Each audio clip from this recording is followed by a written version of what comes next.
I wasn't supposed to be home for another 2 weeks. Everyone thought I was still out of state, my staff, my neighbors, even the HOA. But something deep down told me to cut the trip short. Call it gut instinct, call it fate. Whatever it was, it probably saved my sanity.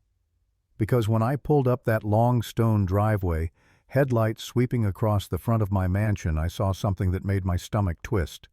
There were lights on inside. Not just any lights, my bedroom. Curtains open, shadows moving. Someone was in my house.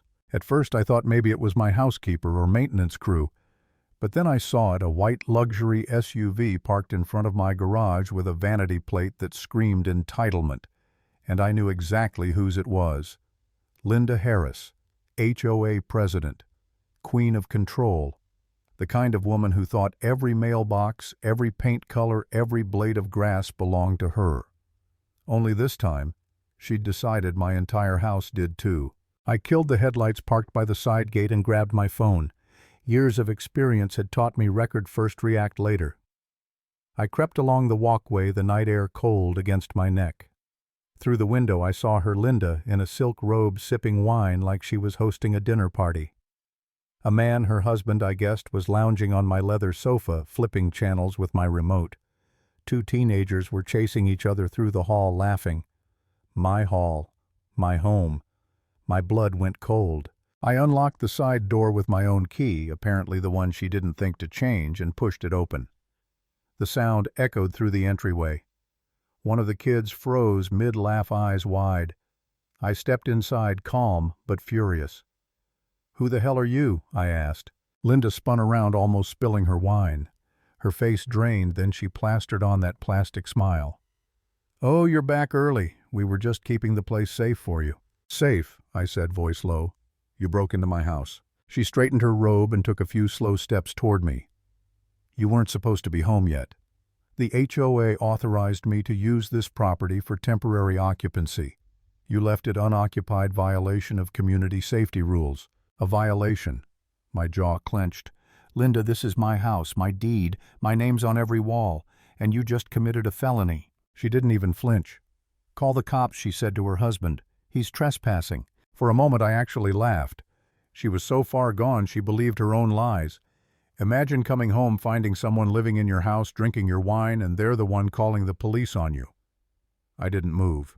I just crossed my arms and waited. Minutes later, red and blue lights flashed through the windows. Neighbors started to gather outside with their phones, whispering. Perfect. HOA drama at its finest. 2 officers came in. "What seems to be the problem?" one asked. Linda rushed forward, all fake panic. "Officers. Thank God. This man broke into my home. He's dangerous." I handed the officer a folder, original deed, notarized, signed. "My name's John Miller. This is my property. She's the HOA president and broke in while I was gone." The officer's eyes scanned the documents, then flicked to Linda. "Ma'am, this all checks out. Do you have anything proving ownership?" She stammered. "Well, not on me, but the board." "The board doesn't own your house," the officer said flatly. "You need to gather your things and leave." That was the first time I saw fear in her eyes. She turned toward the neighbors filming from the driveway. "Don't just stand there. Tell them he abandoned the house." Silence. Not one neighbor spoke up. The officer gestured toward the door. "Ma'am, now." She exploded. "This is harassment, discrimination. You'll all regret this." I just stood there quiet, watching as she and her family were escorted out of my front door. The moment it shut, the house fell silent. I could still smell her perfume. My furniture had been moved. My rugs were stained. My home had been violated. I spent hours documenting everything, every scratch, every broken frame. And I told myself this isn't over. 2 mornings later, I woke up to a pounding at the door.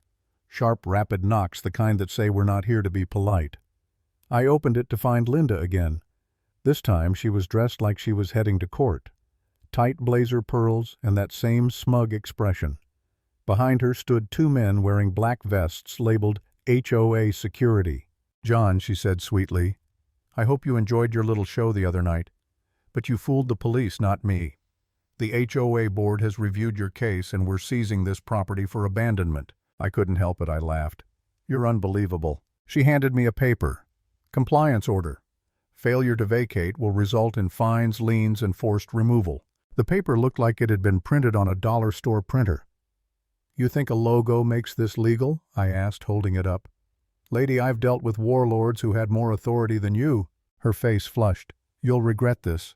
I built this neighborhood. I control it." I pulled out my phone, took a photo, and said, "Smile, Linda. Evidence looks better in court." Her expression twisted, then she stormed off, her so-called security trailing behind like puppies. For a while I tried to move on, but she didn't. A week later, her little HOA newsletter came out. The headline read, "Irresponsible homeowner abandons property. HOA intervenes for safety." She'd turned the neighborhood against me. People stopped waving. Some crossed the street to avoid me.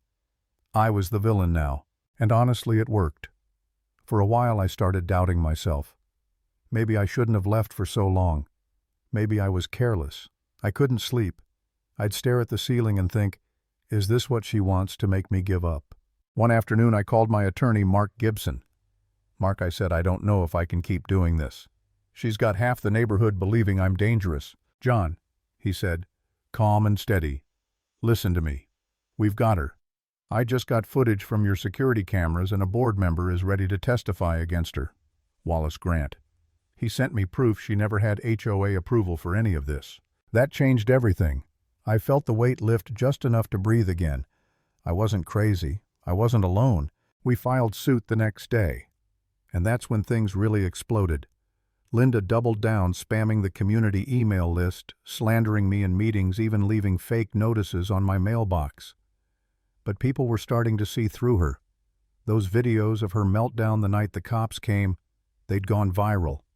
Her face was everywhere, shrieking, waving her arms, screaming about her rights.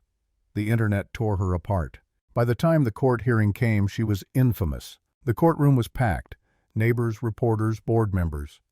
Linda strutted in wearing navy blue and too much perfume, chin high, like she still ruled something. I sat quietly, my lawyer beside me, the deed and footage ready. The judge entered, and for the first half hour, Linda's lawyer tried to spin the story. My client acted in the best interest of the community. The property appeared abandoned. Mark stood.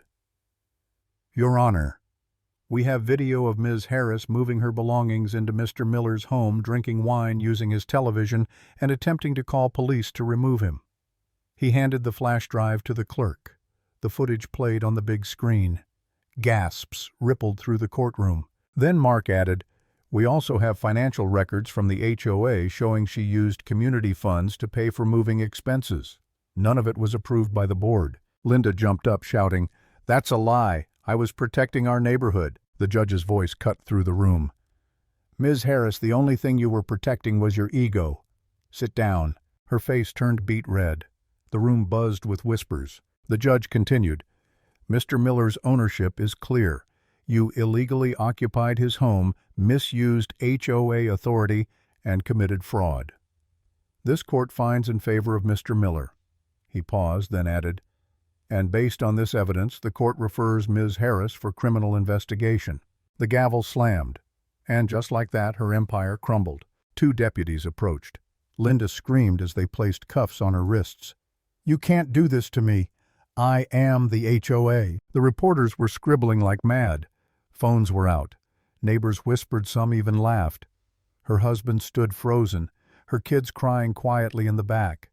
One of the board members slipped out the side door, pretending not to know her. And me, I just sat there calm for the first time in months. Linda Harris, queen of the HOA, was led out of that courtroom, pearls clinking, yelling about discrimination and corruption. The HOA dissolved within weeks. The board resigned in disgrace. And for the first time in years, the neighborhood felt free. People started painting their houses bright colors again, planting gardens, smiling without fear of another violation notice. I stood on my balcony one evening, the sunset spilling gold across the hills, phone buzzing with messages from neighbors. "Thank you. You fought for all of us. You ended it." And it hit me, this wasn't just about me getting my house back. It was about taking down a bully who thought power made her untouchable. So if you ever find someone trying to control your life, your home, or your peace, remember this: the moment you stop being afraid of them, they lose everything.